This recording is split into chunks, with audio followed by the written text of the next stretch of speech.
Saat hujan deras menerpa tendaku di tengah hutan pinus ranca upas, aku sadar aku mungkin tak akan selamat malam ini. Tiba-tiba, seorang pria tinggi dengan topi koboi muncul dari kegelapan dan menggenggam tanganku, membuat jantungku berdegup bukan karena takut saja. Air hujan membasahi wajahku yang sudah basah kuyup. Tenda kecilku roboh sebelah karena angin kencang dan aku berusaha menahan tiangnya dengan tangan gemetar. Pria itu, dengan jaket kulit tebal dan sepatu bot berlumpur, langsung menarikku keluar dari reruntuhan kain basah itu. "Tenang, Mas. Aku Rian, peternak kuda di sini." "Kamu sendirian ya?" Suaranya dalam dan tenang, seperti angin yang baru saja reda. Aku mengangguk, napasku masih tersengal. "Namaku Andi, 28 tahun, karyawan desain grafis dari Jakarta yang kabur ke sini 3 hari lalu karena bosan dengan panggilan ibu setiap malam soal kapan nikah, nak. Tante sudah siapkan calon bagus. Aku datang ke ranca upas untuk berpikir, untuk lari dari tekanan yang membuat dadaku sesak setiap kali melihat foto perempuan yang keluargaku pilihkan. Tapi sekarang, di tengah malam dingin ini, tangan Rian yang kasar tapi hangat itu membuat sesuatu di dalam dadaku bergetar aneh. Bukan takut, bukan dingin. Sesuatu yang belum pernah kurasakan sebelumnya terhadap seorang pria. Rian cepat-cepat membantu mendirikan tenda cadangannya yang lebih besar, memasang terpal darurat, dan menyalakan api unggun kecil di bawah naungan pohon pinus tinggi. Kami duduk berhadapan, aku memakai jaket cadangannya yang masih berbau tanah dan rumput segar. "Kamu berani banget camping sendirian di sini, Mas Andi. Hutan ini kadang nakal kalau hujan deras begini," katanya sambil menuang kopi panas dari termosnya. Aku tersenyum tipis, mencoba menyembunyikan kegupan. Rian berusia sekitar 32 tahun, kulitnya kecoklatan karena sering di bawah matahari, rambutnya hitam pendek agak berantakan di bawah topi koboi tua yang sudah usang. Matanya tajam tapi ramah, seperti orang yang terbiasa membaca cuaca dan suasana hati orang lain. Malam itu kami bicara ringan. Dia cerita soal ternak kudanya yang digembalakan di lereng bukit dekat desa kecil di bawah ranca upas, bagaimana dia hidup sendiri setelah orang tuanya meninggal 5 tahun lalu.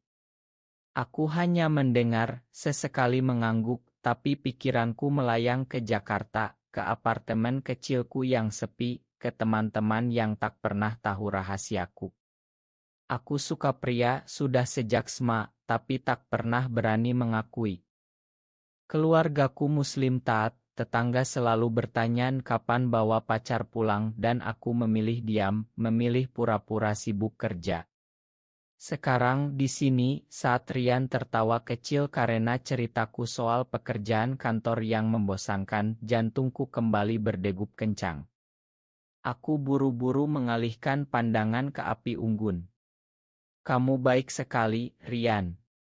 Terima kasih sudah selamatkan aku," kataku pelan. Dia mengangkat bahu. "Biasa saja, Mas. Di hutan ini kita saling bantu. Besok pagi kalau cuaca cerah, aku tunjukkan jalur bagus buat jalan-jalan." Malam semakin larut, hujan reda menjadi gerimis halus. Aku berbaring di tenda Rian yang lebih aman, mendengar napasnya yang teratur di sisi lain. Aku tak bisa tidur. Apa yang terjadi padaku? Kenapa tatapan mata Rian tadi membuat pipiku panas? Aku menutup mata, berusaha mengingat wajah calon istri yang ibuku kirim foto kemarin, tapi yang muncul justru senyum Rian di bawah cahaya api. Pagi menjelang dan aku tahu perjalanan ini baru saja dimulai dengan cara yang tak pernah kuduga. Keesokan harinya matahari terbit cerah di atas kanopi pinus, menyinari tanah basah yang masih beruap. Rian sudah bangun lebih dulu, membuat sarapan sederhana berupa mie instan dan telur rebus di atas api unggun yang masih menyala. Bangun, Mas Andi. Hari ini bagus buat keliling. Aku ajak kamu lihat danau kecil di belakang bukit, katanya sambil menyodorkan mangkuk. Aku bangkit, badanku masih pegal karena malam tadi, tapi suasana hatiku anehnya ringan. Kami berjalan menyusuri jalur tanah merah yang licin. Rian memimpin dengan langkah mantap, topi koboynya sedikit miring karena angin pagi. Sepanjang jalan dia cerita tentang kehidupannya yang sederhana, bagaimana dia belajar menunggang kuda sejak kecil dari ayahnya, dan sekarang mengurus 5 ekor kuda untuk wisatawan yang datang ke Ranca Upas. Kadang aku merasa sendirian, tapi hutan ini seperti teman terbaik, ujarnya sambil menunjuk pohon pinus tinggi yang menjulang. Aku mendengar dengan saksama, sesekali bertanya. Untuk pertama kalinya dalam hidupku, aku merasa nyaman berbagi. Aku cerita soal pekerjaanku di Jakarta, soal apartemen kecil yang selalu sepi, dan sedikit soal tekanan keluarga. Ibu selalu bilang umur 28 sudah harus punya istri. Tapi aku belum siap, kataku hati-hati, tak berani menyebut lebih jauh. Rian melirikku sekilas, senyumnya lembut. Hidup itu pilihan sendiri, Mas. Jangan biarkan orang lain tentukan. Kata-katanya seperti angin segar yang menyentuh luka lama di hatiku. Kami tiba di danau kecil yang airnya jernih, dikelilingi rumput hijau dan bunga liar. Rian duduk di batu besar, melepas topinya, dan kami makan bekal roti yang dia bawa. Di sana obrolan semakin dalam. Dia cerita tentang masa lalunya, tentang seorang teman dekat yang pernah pergi karena tak sanggup hidup di desa kecil ini. Matanya sedikit redup saat mengingat itu, tapi dia cepat tersenyum lagi. Kamu beda, Andi. Kamu datang ke sini cari ketenangan, bukan lari dari masalah. Aku merasa pipiku panas lagi. Sepanjang sore kami berjalan kembali, Rian mengajariku cara mengikat tali tenda yang benar, cara membaca arah angin. Malam kedua, kami duduk lagi di api unggun. Aku mulai merasa ada ikatan aneh yang tumbuh. Setiap kali tangan kami tak sengaja bersentuhan saat mengambil kayu bakar, ada listrik kecil yang menjalar. Aku tak berani mengakui, tapi dalam hati aku tahu, ini bukan sekadar rasa terima kasih. Rian adalah orang pertama yang membuatku merasa dilihat apa adanya, tanpa pertanyaan tentang masa depan pernikahan. Saat kami berbaring malam itu, aku berbisik dalam hati, apa ini yang namanya jatuh cinta? Besok masih ada hari, dan aku tak ingin perjalanan ini cepat berakhir. Hari ketiga di hutan terasa seperti mimpi yang lambat. Pagi-pagi Rian mengajakku naik kudanya yang bernama Bima, seekor kuda coklat besar dengan bulu mengkilap. Pegangan erat, Mas. Jalannya agak curam, katanya sambil membantuku naik ke belakangnya. Tubuh kami dekat, aku bisa mencium aroma sabun dan tanah dari jaketnya. Jantungku berdegup lagi, lebih kencang dari sebelumnya. Kami berkeliling lereng bukit, angin sejuk menerpa wajah, dan Rian bercerita tentang mimpi-mimpinya membuka homestay kecil untuk wisatawan yang suka alam. Aku mendengar, tapi pikiranku melayang ke perasaan ini yang semakin kuat. Siang harinya, saat istirahat di bawah pohon besar, obrolan kami menyentuh hal yang lebih dalam. Kamu pernah merasa berbeda, Rian? Seperti tak cocok dengan apa yang orang harapkan, tanyaku pelan. Dia diam sebentar, memandang ke kejauhan. Pernah. Dulu ada seseorang yang membuatku sadar kalau cinta tak selalu seperti yang digambar orang. Tapi masyarakat di sini, desa kecil ini, agama, keluarga semuanya bilang itu salah. Kata-katanya seperti cermin bagiku.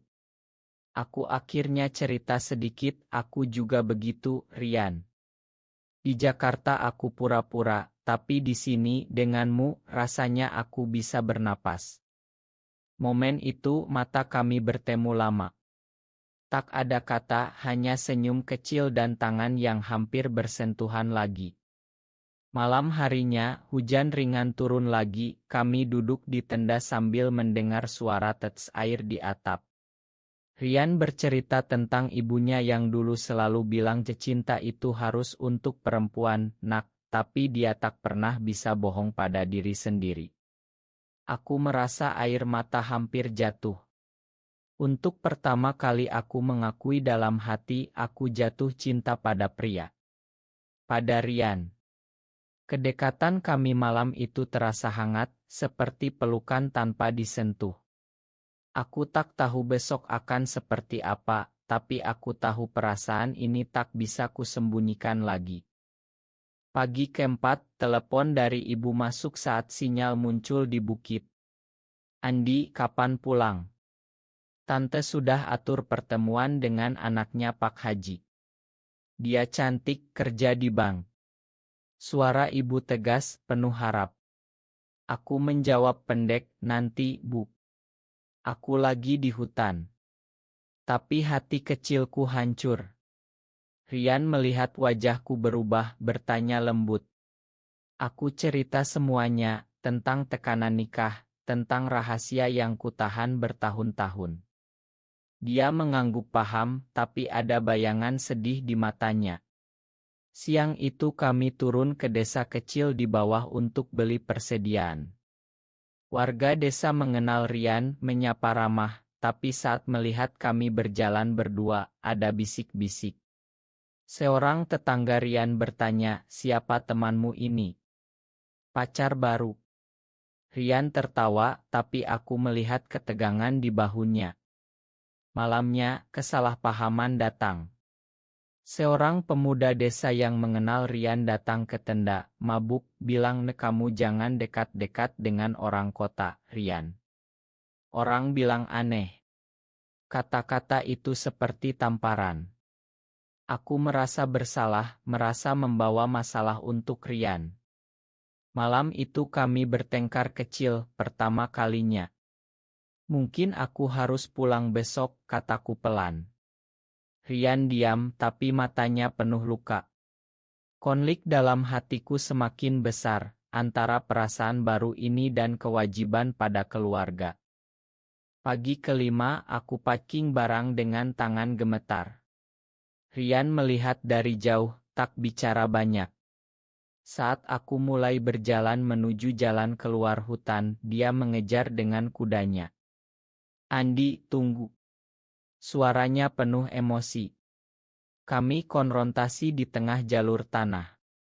Kamu tak perlu korbankan dirimu untuk keluarga yang tak tahu siapa kamu sebenarnya, katanya tegas. Aku menangis, pertama kalinya di depan orang.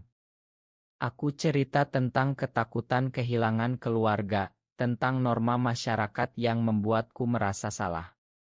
Rian memelukku sebentar, hangat dan kuat. Aku pernah kehilangan seseorang karena tak berani melawan. Jangan ulangi kesalahanku. Malam itu kami bicara panjang tentang masa depan, tentang kemungkinan hidup bersama meski sulit. Krisis dalam hatiku mencapai puncak, tapi juga membawa kejelasan. Aku memutuskan tak langsung pulang. Hari terakhir di hutan, matahari terbit indah. Kami duduk di tepi danau yang sama, tangan kami saling genggam untuk pertama kali. Aku menerima diriku, Rian. Dan aku memilih ini, kataku pelan. Rian tersenyum, matanya berkaca-kaca. Kami berpelukan lama, angin pinus membawa aroma baru kehidupan. Aku tahu perjalanan pulang ke Jakarta tak akan mudah, ada panggilan keluarga, ada pertanyaan, tapi aku sudah bangkit. Rian akan tetap di sini, tapi kami janji bertemu lagi. Perjalanan ini mengajariku bahwa cinta tak mengenal batas, bahwa pertumbuhan datang dari keberanian. Menurutmu, apakah mencintai sesama jenis adalah kesalahan besar atau anugerah yang harus dirayakan? Benar atau salah?